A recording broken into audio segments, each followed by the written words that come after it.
And we are live. All right. Hi, this is Kurt Varone, And Brad Pinsky. and we're here for another edition of File Law Roundup for June 2nd of 2025. Brad, go ahead. I love these today. I love today because it's got some really good stuff for everybody. So I'm just going to jump into this, but it was a really nice smattering of things you encounter. But I want to start with what I'm glad is the right decision. In Ohio, we have an appeals court who concluded that firefighters, mostly EMS, and I'll give the facts because they're important. They concluded that they're entitled to immunity. So many of you know that many states have varying immunity statutes. And what's interesting about this case is that the judges decided to grant summary judgment. Now, at trial court, this is an appeals court. At trial court, the trial court denied a motion for summary judgment. Summary judgment is when a lawyer says, listen, judge, we don't think there are any facts at issue. We all agree on the facts. So, based on these facts, we think there's only a question of law. The interesting thing is a standard of care, whether somebody was negligent, meaning they didn't act like an ordinary EMT or paramedic or cop in this case, versus somebody who's grossly negligent, which is typically you didn't even attempt to be careful, versus somebody that's reckless or here willful wanton conduct, which is that your conduct was so likely to cause injury it was almost intentional. Normally, the question on a standard of care is a jury question, not a judge question. So here, the appeals court decides to say, no, no, no, we're going to make this a judge question. So here's what happened. And the facts are not so, I'll kind of summarize them, but the facts really aren't that unique. We've seen a lot of cases like this. A So lot. we have somebody who utilized either intentionally or unintentionally marijuana. He experiences severe asthmatic attack. The paramedics come, an EMT comes. They start treating him for asthma. They're transporting him in the hospital. There's, I think, a cop car behind him or something, but they're transporting him in the hospital with the paramedic in back. They give him a nebulizer as you would to treat for asthma. All of a sudden, he's starting to act like somebody who's in respiratory distress. He's becoming combative. He's ripping off his mask. He's becoming somewhat violent. He won't allow that, so they can't start an IV. They can't keep it administering oxygen. So they, are trying to restrain him so that they can do the care. They're arriving at the hospital. I think a cop opens the door and, sees what's going on, rolls the patient over face down, not going where most people think this would go. That's where I thought it was going. They handcuff him, quickly roll him back, and then goes into cardiac arrest. Ultimately, he dies. No, So the he doesn't. Oh, he But does? he suffered brain injury, Oh, and yeah, so all right. which sometimes can end up being more costly. I know it's terrible to say, but certainly the no lifelong care for someone. No, Yeah. why I'm laughing is because I often tell people, and this is not unique to me, listen, if you hit somebody with a car and they're seriously injured, back up and kill them because it's much cheaper that Wait a way. minute. Now you're talking murder. Okay, well, but the negligence lawsuit you save Right. tons of money on. Yeah. So, um, in any event, the court has a question. There's an immunity statute, and the question is whether they were willful wanton, basically reckless. Their conduct was so likely to cause injury, it was almost intentional. And they would get immunity if unless their conduct rose to that level. And just proving they didn't act like an ordinary MT, which here they look, to me, they look totally reasonable. I've had the same situation a million times as most EMTs had. And the appellate court dismisses it, reverses the trial court, dismisses, not But allowing it to go to the jury, saying there's no way a reasonable jury could conclude that they were willful wanton. yeah.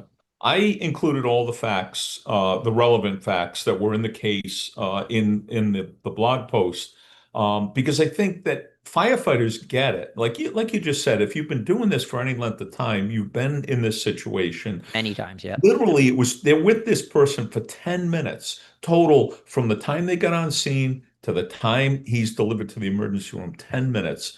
And things happen quickly. You think maybe you just have somebody with asthma. Now we've got this combative patient. We're trying to struggle with them. And now we're going to be second guessed to death. by the police. And one of the reasons I want to make a point of this, I read at least three law enforcement cases this week. I didn't blog about them, but in the course of doing what I do, I came across some similar situation where firefighters were on the scene, and it was a mixture of police hands on somebody, fire department hands on somebody, and unhappy customers because they didn't like the outcome like this. Yep. And I don't think that, I mean, how do we convey what is actually going on the scene to the jury, to the judge, so they have a good understanding of it, Right. And when I read this case, a line I got, opponent of mine was asked by a judge in a similar case, a negligence case of EMTs, and the judge turns to the opposing counsel and says, "Counsel, what if they didn't? What should they have done?" And the counsel sat there like I would have if I was representing the plaintiff and said, I don't know. I mean, right? What are the choices? We try to start an IV and give oxygen, but you can't. You don't hold him down. You let him be violent or hurt himself, where you would have been claiming you should have passively restrained him. What if they didn't? What was the other choice to make? There was no other choice. Mhm. So the plaintiff should consult with an expert, a true expert, not a I'll say anything you want for a dollar expert, right? And really get the lay of the land. Because as you just said at the beginning, as firefighters, we know this. Right. We've been there. You've been there, and we're not talking about a situation where someone was purposefully, like the police officer loses objectivity and he's going after somebody like like a dog chasing an animal. Yeah. Not like that prey drive kind of thing, which is they don't want police officers who are involved in a long chase to actually be the ones to put the cuffs on the person because of a lot of science behind that whole thing. But we're not talking about that. We're This talking was about by the where book. people are genuinely doing what they can to help the person. And sometimes you let that person go, he's going to run out into traffic and get hit, and then you're Yeah. going to get sued because you didn't restrain him. Well, and remember in So, Monroe County, Rochester, New York, there was that instance, I don't know, a year or so ago, where the patient became violent, now intentional violence, but they got out of the ambulance and they were sued for, oh, you abandoned the patient. What are your choices here? Right? So I'm glad the court did this, and the yeah. court should send a message. Okay, now I'm going to go to the opposite side of the plaintiff should have lost to. I'm a little concerned here. So we're going to go to Texas, where it's Mhm. probably hot as heck, and the Did you facts are watch the video? simple. Wait, what's that? Did you watch the video? No, I didn't see the video. Can we share it? Oh, It'd be so neat if we could share it. I mean, we probably could, but I can, but it's just it wasn't of that incident, but it's oh, just of the device. oh, okay. The device is really something. So here, let me give the 2 second what happened, then talk about the device because I didn't really understand what this was. So it makes it sound like it's a car of some sort, but it's not. Let There's me. so I'm a I'm gonna try. Go ahead. You go Okay, ahead so I'm going and to talk, see try if we to. can show this because this would be great. So this is a carnival event, a fundraiser. I have tons of these, where my clients have tons of these fundraisers, and all the time we're preparing indemnity agreements and defense and immunity agreements. Oh, good. So we're going to get to it. So All what right. happens here is this 360 double player struck somebody. It's a car of some sort, and it struck somebody, and they were injured, not killed, but injured. And then right, and that's it. I mean, it struck somebody. So here we're going to see what this thing is. Well, This. oh,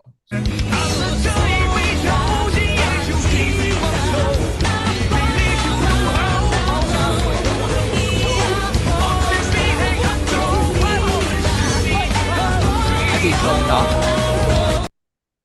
Okay, so and I'm guessing they went forward and it rolled over somebody.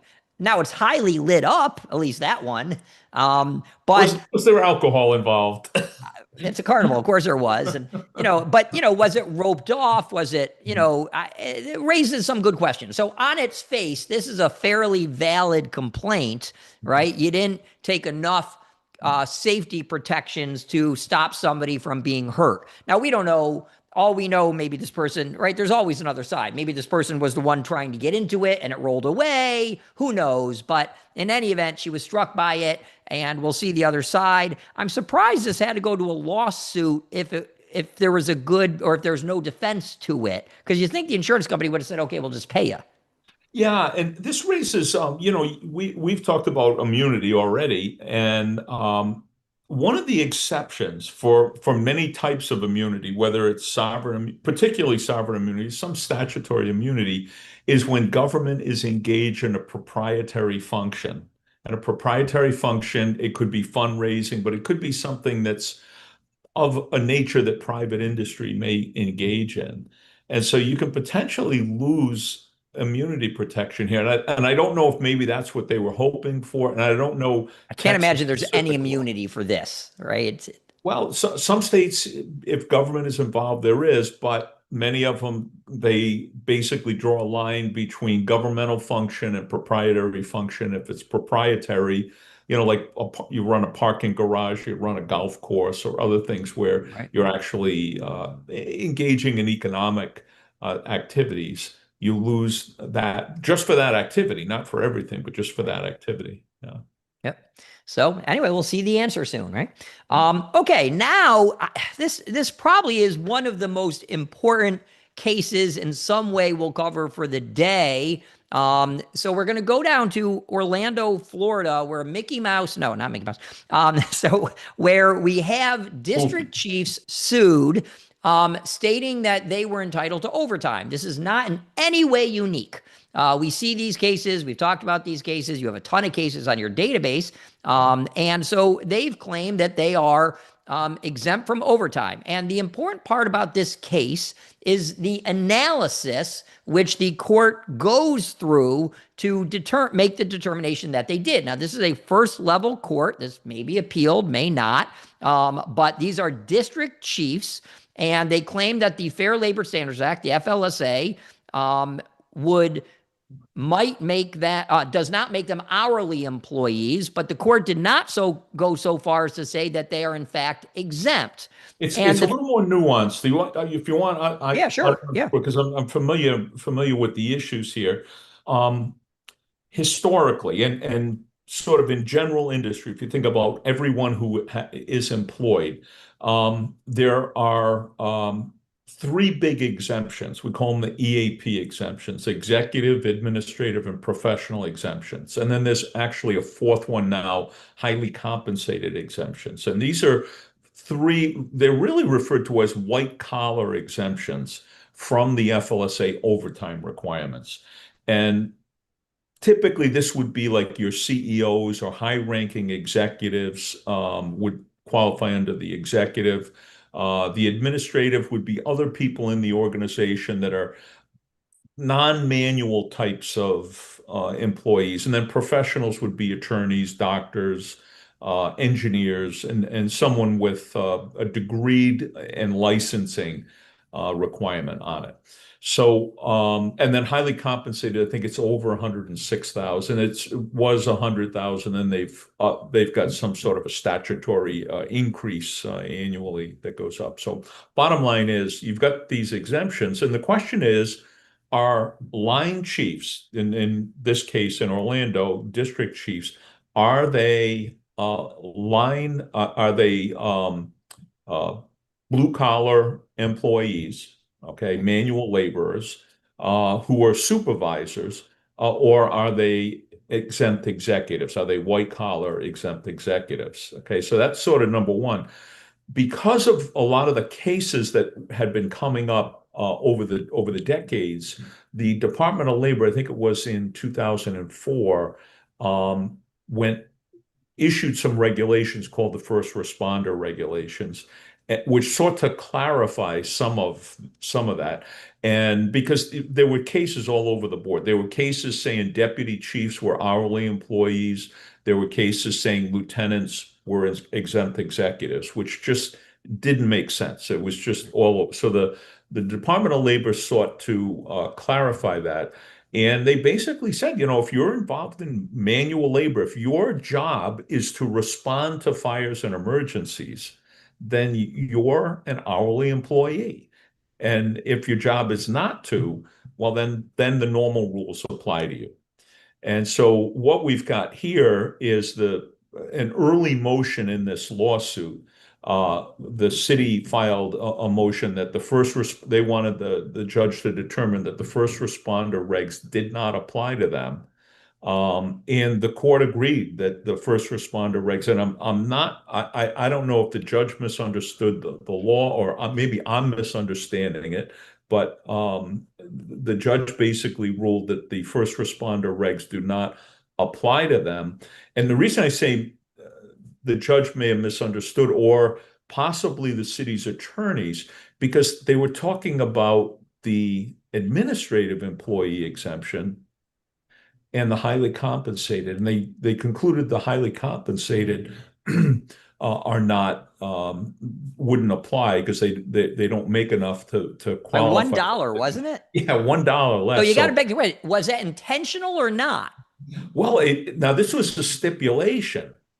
And I don't know if there was just an error on their part, in pleading the case, but it was supposedly stipulated. So the highly compensated was out the window. So they seem to hang their hat on the administrative exemption, which is not what I would think would be the No, you're the most fitting. executive, of course. Yeah, Right. it doesn't make sense to me. So there's a few things in here, but the bottom line is they said that the uh, the chiefs engage in more managerial types of activities, and therefore they don't qualify for the first responder regulations, which I disagree with that distinction there, but But it you is did, what it is, and we see a lot of judges that are sort of pro management going in this direction. You see pro labor judges going in a different direction. It shouldn't be what your bias is. It should be what the law says.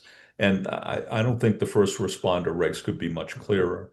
no, and I do think, and you highlighted both sides, right? But I think that some of the factors the court looked at here made staffing decisions, reviewed payroll, coordinated leave approvals. Okay, that's Well, very managerial. Well, But but Brad, here's the thing, and the case is not over. All they did was say the first responder regs aren't going to apply. Now they've got to look at whether or not they truly are managerial. And here's one of the key factors that I don't know how they're going to qualify under this one.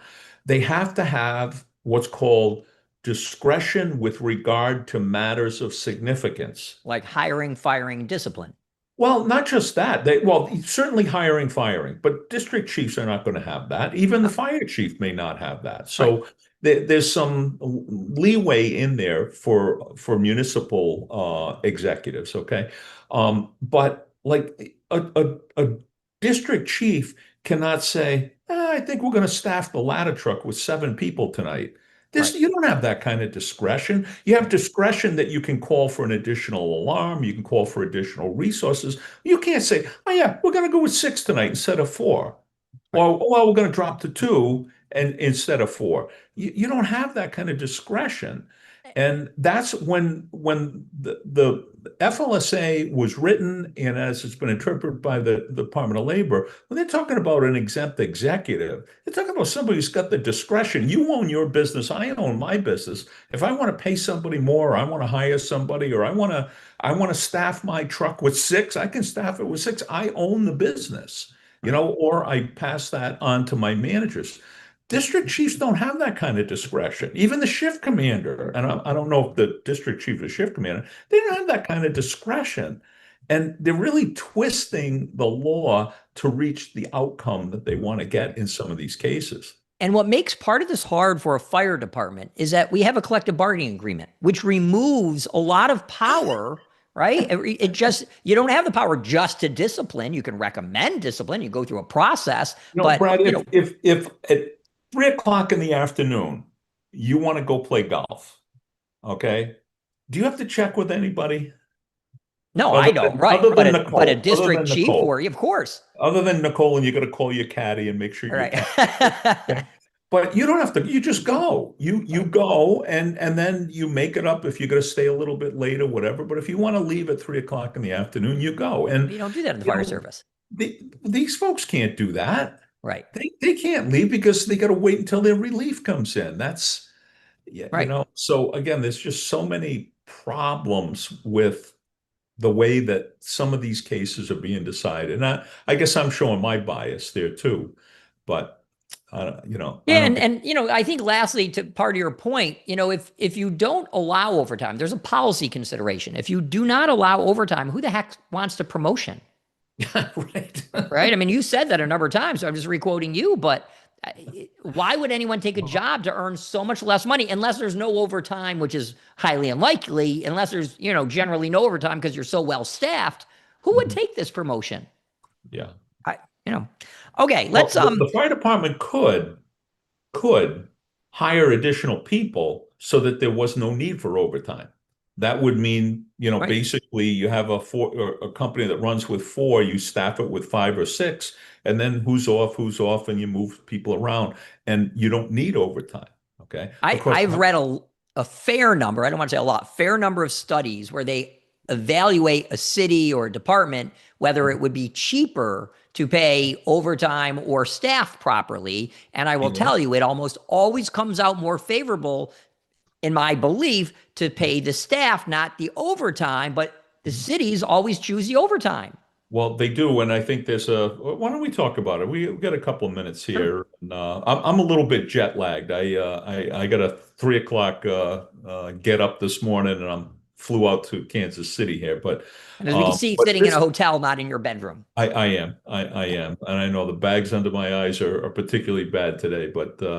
Um, but So overtime versus staffing properly. Yeah, so the figure, now this is a dated figure, but I know in Providence we had a particularly adept bean counter for the city administration. I don't want to name him, but he had disclosed this number, proudly disclosed this number, that it costs roughly 1.92 times someone's base pay when you factor in everything for that employee, vacation, sick, holiday, all the different things, 1.92. And what that means is that to hire a new employee at 100,000 a year, it's going to cost the city 192,000. Okay, now I think that it's probably gone up from there, but let's even use that number, 192,000. Okay. Rather than hiring that guy for 192,000, you can put overtime in his spot for 150,000, right? Yeah. Okay. So therefore, for every one person that they are not hiring, they are saving $42,000 a year. And I Okay. don't know that I believe that because we have the 1710, 1720 studies that talk about Well, reduced staffing, but that's right? right. And certainly this safety, and it does not take into account the injury and the burnout and all of that okay. But from a bean counter's perspective, this guy is sitting back there saying, I really don't care. I am saving the city $42,000 By understaffing. a year. Yeah, $42,000 a year for every person that I am not replacing that retires. Okay. So you multiply that out, and here's the best part. That's the bean counters love that. Here's the best part. Okay. At the end of the year, that fire department is going to overspend its overtime budget. Okay, for sure, for Oh yeah. sure. And the mayor is going to be able to get out publicly and say, the firefighters are abusing sick leave. They're abusing this. They're look at the overtime. Look at what they're doing, and they don't even take responsibility for their decision not to hire enough people.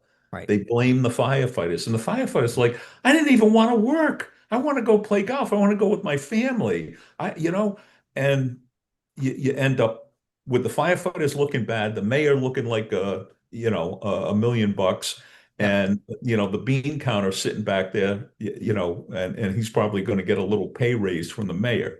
So Yeah. It is a ridiculous system, and it just goes to show that people have no idea, no yeah, idea. Same thing with minimum staffing, right? Oh, we'll just put two on a ladder, one on it, or three in an engine. that's a They can fake figure it ladder. out. That's I call it a fake ladder. Yeah. Two people on a ladder, you know. Right.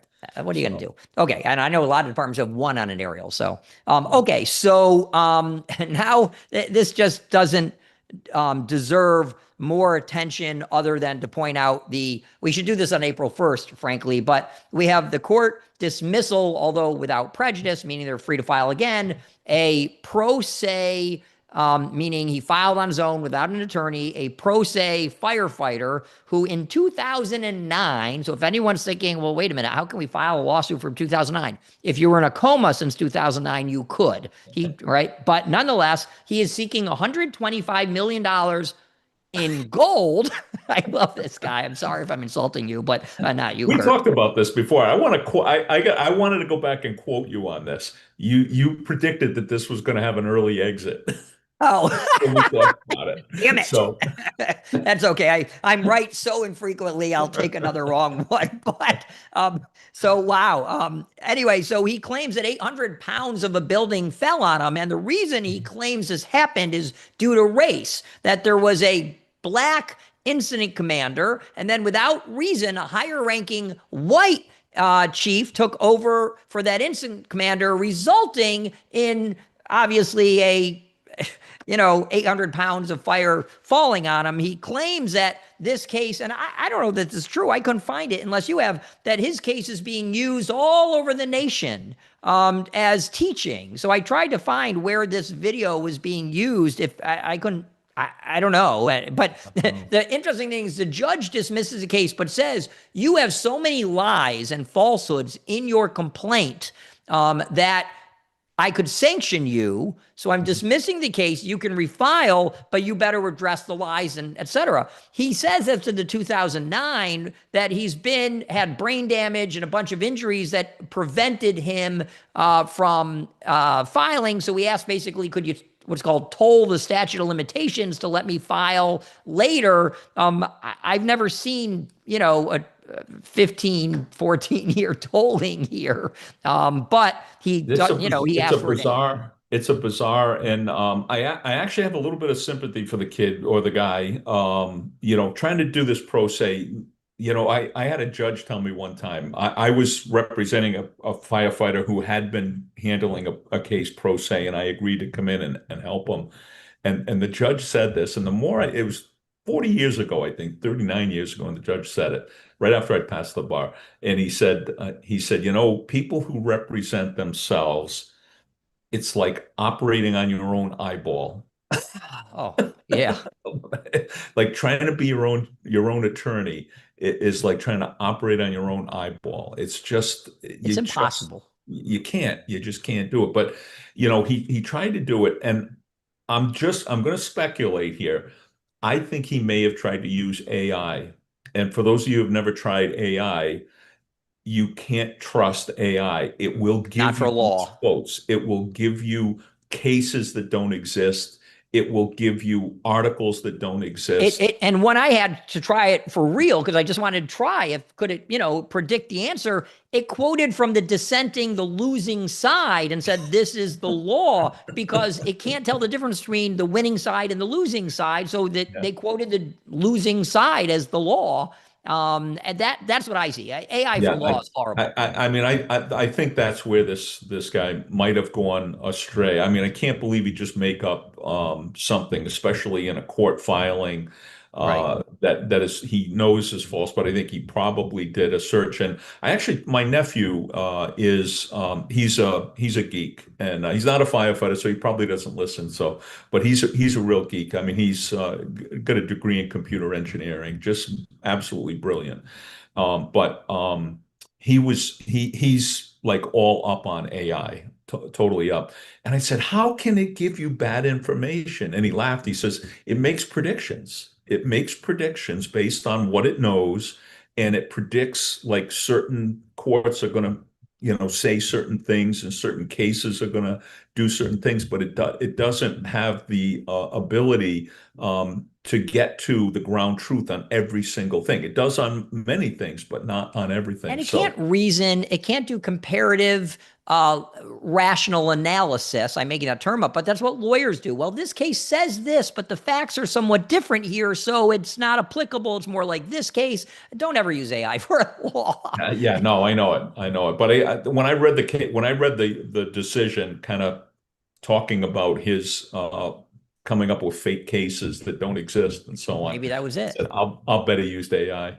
So Okay, so lastly, you released a burning question about a fire department case or a police department case, but it doesn't matter that it's a police department case. This is just like the fire service, it's anything. And I got to tell you, I'm a little shocked at the outcome. But the question, right? Or maybe I'll go into the case, same thing. yeah, But I go through the facts as if it's a fire case, and I yeah, think why not? Right. So, and they're oh, very simple. We have a female firefighter, or police officer in this case, right, and so the other people in the department are circulating a photo not of her, but of somebody else, a very sexually explicit photo. It's not her. People are being told it's her.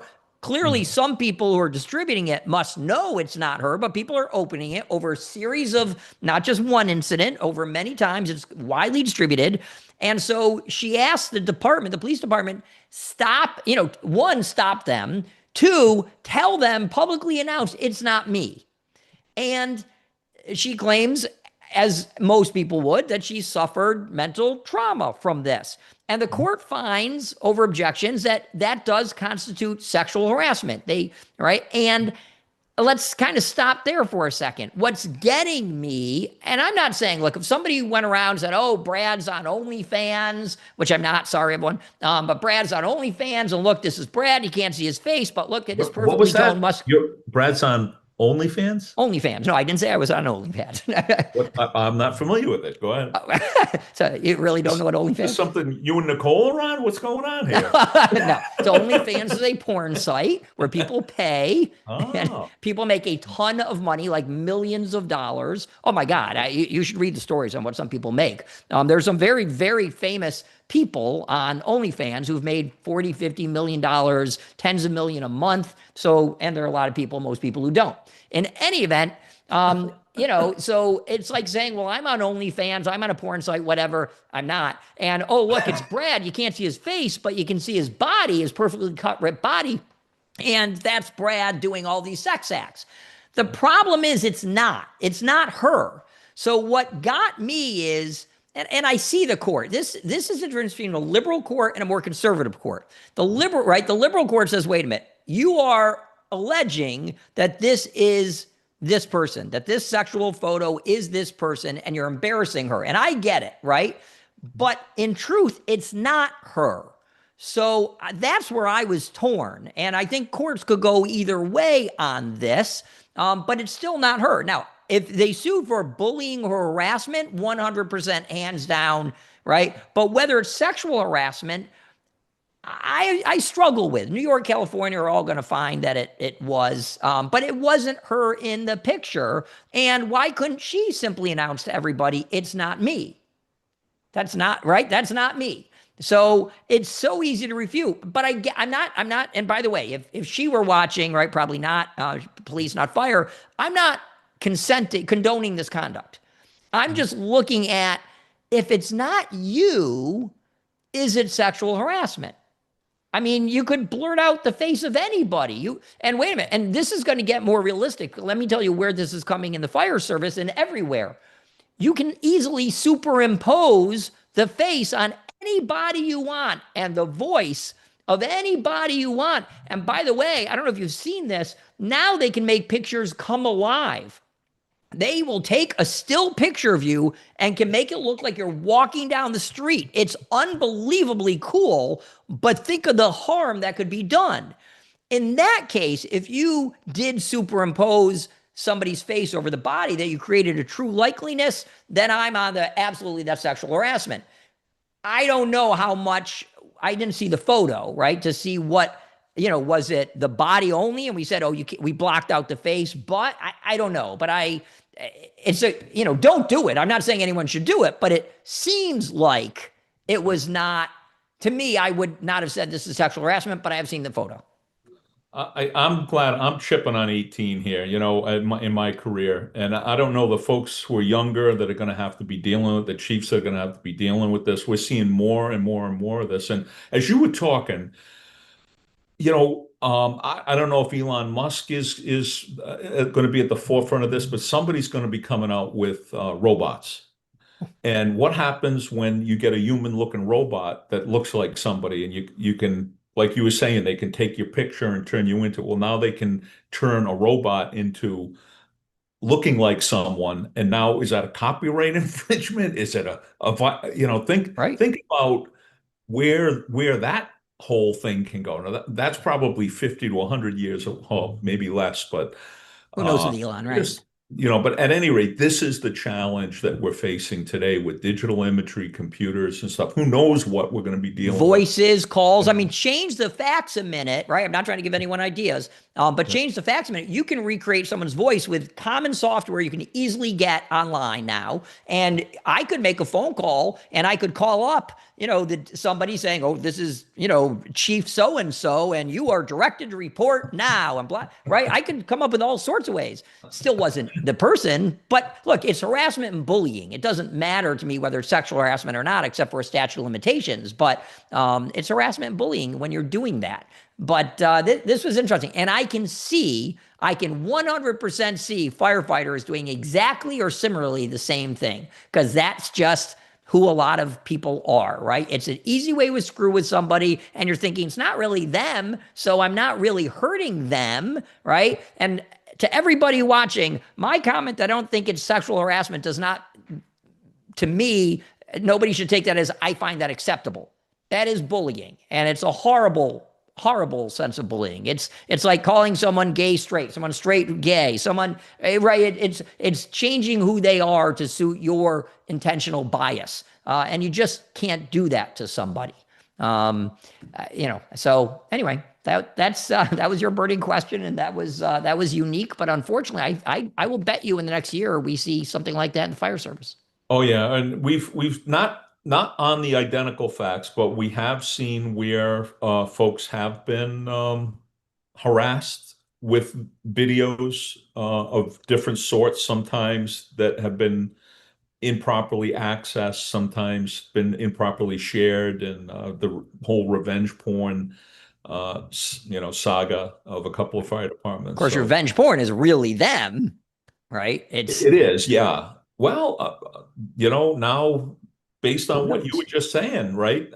It could be maybe you have one picture of somebody, but now you're going to Alter add it, someone else's body, and you're off to the races now. right? So, Right. Well, if anyone wants to put my body on a 6'2" person dressed, challenge accepted. Feel free. So that's it, knock Kurt. That's yourself all out. for today. All right. Well, that's going to do it for another edition of File or Roundup. Next week, I'll be home. I don't know about you. I'm home. Yeah. All right. So I'm that'll here. be good. That'll be good. I'm looking forward to it. All right. And that'll do it for another edition.